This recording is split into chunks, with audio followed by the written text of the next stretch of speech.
प्रणाम दोस्तों।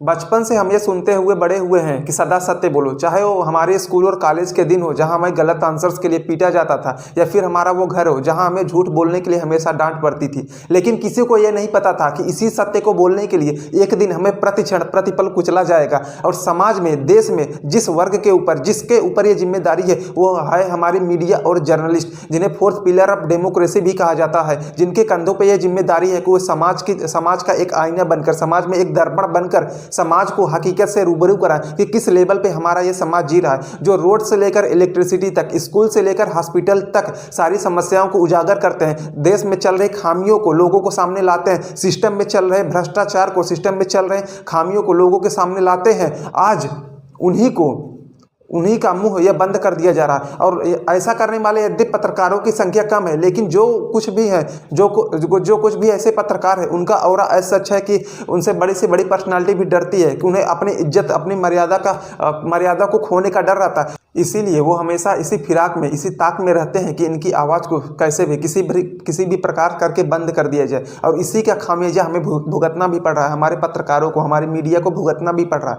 आए दिन हम ये खबर सुनते रहते हैं कि फला पत्रकार की हत्या कर दी गई। अब फेमस के शायद आपको याद होगा या भी नहीं याद होगा, तो आपको रूबरू करा दूं कि मुकेश चंद्राकर का वो केस, जिस पत्रकार की केवल इतनी ही गलती थी, उसने छत्तीसगढ़ में चल रहे रोड कंस्ट्रक्शन में खामियों को उजागर किया, उसमें भ्रष्टाचार को उजागर किया, और अगले दिन परिणाम क्या हुआ? उसकी डेड बॉडी जो है वो सेप्टिक टैंक में पाई गई थी। राघवेंद्र बाजपेयी जो कि एक आरटीआई एक्टिविस्ट और जर्नलिस्ट थे, जिनकी सरेआम गोली मारकर हत्या कर दी गई। धर्मेंद्र सैनी जो कि हरियाणा से आते थे, एक पत्रकार थे, जिन्हें घर में घुसकर मार दिया गया था। बस इनकी गलती केवल इतनी थी कि उन्होंने एक सच्ची पत्रकारिता को किया था। वो समाज में एवं देश में चल रहे खामियों को उजागर किया था, लोगों को एक आवाज़ दे रहे थे, उनकी समस्याओं को पहुंचाने का कोशिश कर रहे थे। लेकिन इसी सत्य को बोलने के लिए उन्हें कुचल दिया गया। और बात तो अभी हमने उनकी की है जो इस दुनिया से चले गए। हमने उनकी बात अभी उन पत्रकारों की नहीं की जिन्हें प्रतिपल प्रतिक्षण ये धमकी भरे मैसेज, ईमेल्स, फोन कॉल्स आते रहते हैं कि आप इस चीज़ को ना दिखाएं, इस चीज़ को मत करिए, लेकिन फिर भी वो कर रहे हैं। और आज हमारी रैंकिंग जो है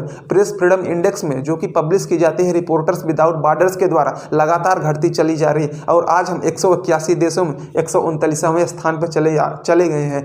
केवल पाकिस्तान को छोड़कर साउथ एशिया में हमारी रैंकिंग सबसे खराब है। और बात यहीं तक सीमित नहीं है, जो कि हम अपने आप को सबसे बड़ा लोकतांत्रिक देश कहते हैं। आज हमारी रैंकिंग उसमें 100वें स्थान पर है 179 देशों में, जो कि VDM इंस्टीट्यूट के द्वारा पब्लिश की जाती है।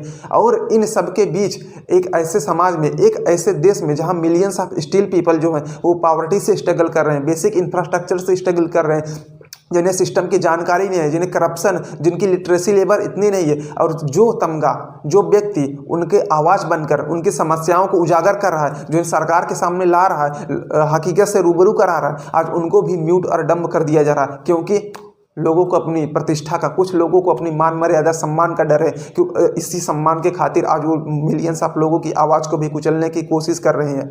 और बात यहीं तक सीमित नहीं है कि जिस सरकार को, जिनके MPs को, जिनके MLA को ये जिम्मेदारी है, जो समाज के संरक्षक है, को जाकर लोगों की समस्याओं को समझे, उनकी समस्याओं को सॉल्व करे, आज उन्हें फुर्सत नहीं है ग्राउंड लेवल पर जाने का। आप सोच सकते हैं कि जो हेलीकॉप्टर से चलता है, जो VIP गाड़ियों से चलकर लोगों की समस्याओं को असेस करने की कोशिश करते हैं, क्या लोगों की समस्याओं को समझ सकते हैं? क्या बाढ़ में जो प्रभावित लोग हैं, जिनकी फसलें नष्ट की गई है, क्या वो जाकर उन्हें समझ सकते हैं? कभी नहीं। और वो जाना भी नहीं चाहते, और जाए भी तब भी नहीं समझ सकते, क्योंकि उनके कुर्ते पर दाग तो लगी जाएगी, जो कीचड़ तो आ जाएगा। इसलिए कौन जाएगा, कौन ये जहमत उठाए? और जो जाता है, जो ये सब करने की कोशिश कर रहा है, आज उसकी भी आवाज़ को एकदम डंब कर दिया जाएगा कि नहीं, आप नहीं कर सकते। आप सोच सकते हैं कि एक ऐसे समय में, एक ऐसे क्षण से हम गुजर रहे हैं जहां हम ये सपना देख रहे हैं कि हमें विकसित भारत बनना है 2047 तक। तो क्या आपकी राय है कि हम बन पाएंगे? क्या एक ऐसे क्षण में, एक ऐसे समय में जहां मिलियंस ऑफ पीपल जो हैं फिर सफ़र कर रहे हैं, क्या बिना हम उनकी आवाज़ को सुने, बिना हम उन्हें मेन स्ट्रीम में लाए,